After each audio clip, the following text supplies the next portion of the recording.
Une nouvelle destination comme chaque semaine avec l'association Peuple et Culture Gare et le chantier d'insertion Regard de Jeunes justement. On va savoir dans quelques secondes où on va ce matin. Salut Brian. Alors dis-moi, où est-ce que tu nous emmènes aujourd'hui ? On a choisi le Séquarium du Grau-du-Roi par rapport aux otaries. Ouais. Donc nous sommes allés au Séquarium du Grau-du-Roi où nous avons reçu un accueil très chaleureux d'Élodie et Marjorie. D'accord. Qui sont soigneurs d'otaries. On dit soigneurs alors même pour les filles. Voilà, c'est ça. Ok. Alors elles nous ont fait visiter les locaux ainsi que le Séquarium, qui est un endroit magnifique. Nous avons ensuite assisté à un spectacle. Bien. Avec des otaries. Et c'est là qu'on se rend compte que cela demande beaucoup de travail, de passion. Il faut savoir que ce métier a quand même un grand côté scientifique et qu'il demande beaucoup de connaissances et de patience. Alors c'est vrai que c'est un bel endroit, franchement, et en plus de ça, ils font régulièrement des travaux, ils remettent les choses un petit peu au goût du jour et tout, et puis il y a toujours de nouvelles animations aussi. Alors dis-moi Saba, qui est-ce que tu as rencontré toi précisément et surtout qu'est-ce que tu as retiré de cette rencontre ? Alors en fait, nous avons rencontré Marjorie et Élodie qui sont soigneurs d'otaries au Séquarium du Grau-du-Roi. Pourquoi les otaries ? Parce qu'on a l'habitude dans la vie de tous les jours de les voir au cirque. Ouais, c'est vrai. Et on avait envie de les rencontrer sous un autre angle à travers le métier de soigneur d'otaries. Donc, je vais vous présenter Marjorie, de par son métier, comment accéder à ce métier, quelles sont les qualités requises pour être soigneur d'otarie et quel est le lien constant et affectif qu'il faut avoir avec cet animal pour pouvoir faire un bon travail qui se trouve être un métier hors du commun. Il y a plusieurs manières d'arriver à ce métier-là. Moi, il y a déjà plusieurs années que je fais ce métier-là.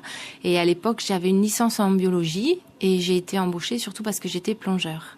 Mais depuis, il y a des écoles de soigneurs animaliers qui se sont ouvertes et c'est une des façons les plus simples d'arriver dans ce métier. Donc, en tant que sauveteur d'otaries, cela consiste à quoi ? C'est pas sauveteur, pardon, sauveur. Soigneur, ça consiste à travailler avec l'animal toute la journée, lui donner à manger pour qu'il soit en bonne santé et soigner quand il y a besoin l'animal. Et au niveau de l'aspect scientifique, comment vous soignez les animaux, enfin ces otaries-là ? On les connaît et on va voir, nous, les changements de comportement. Donc nous, on est le lien entre l'animal et le vétérinaire. On va expliquer au vétérinaire ce qu'on voit et si nécessaire, il va intervenir, venir ausculter les animaux pour voir s'il y a quelque chose qui ne va pas. Et comment ça se passe, en fait, au niveau affectif ? Est-ce que le lien se fait de manière naturelle ? Il faut prendre, le temps pour chaque animal. Donc chaque animal a son caractère. Il faut aussi s'adapter à l'animal. Mais le contact se fait relativement facilement, en fait. Et puis petit à petit, on va travailler avec eux. On va travailler sur terre d'abord, puis après dans l'eau.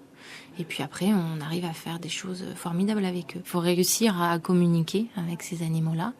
Donc être très observateur pour savoir à quel moment on peut demander quelque chose à un animal et à quel moment il vaut mieux éviter. Très patient, voilà. Et puis, aimer les animaux aussi, surtout.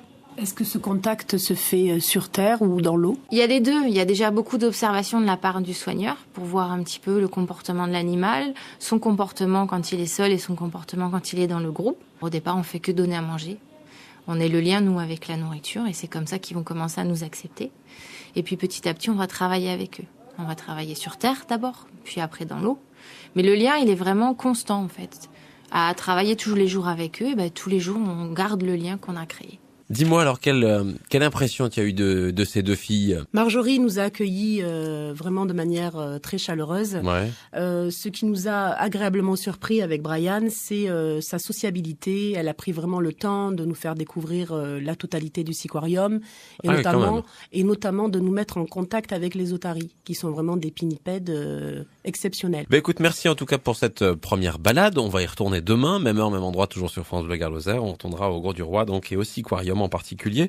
Juste un site internet ou un numéro de téléphone à nous donner pour contact ? Alors, pour visiter le Séquarium, vous pouvez vous rendre au Séquarium du Grau-du-Roi, avenue du Palais de la Mer. Ou pour plus de renseignements, vous pouvez appeler au 04 66 51 57 57 ou sur leur site www.sequarium.fr.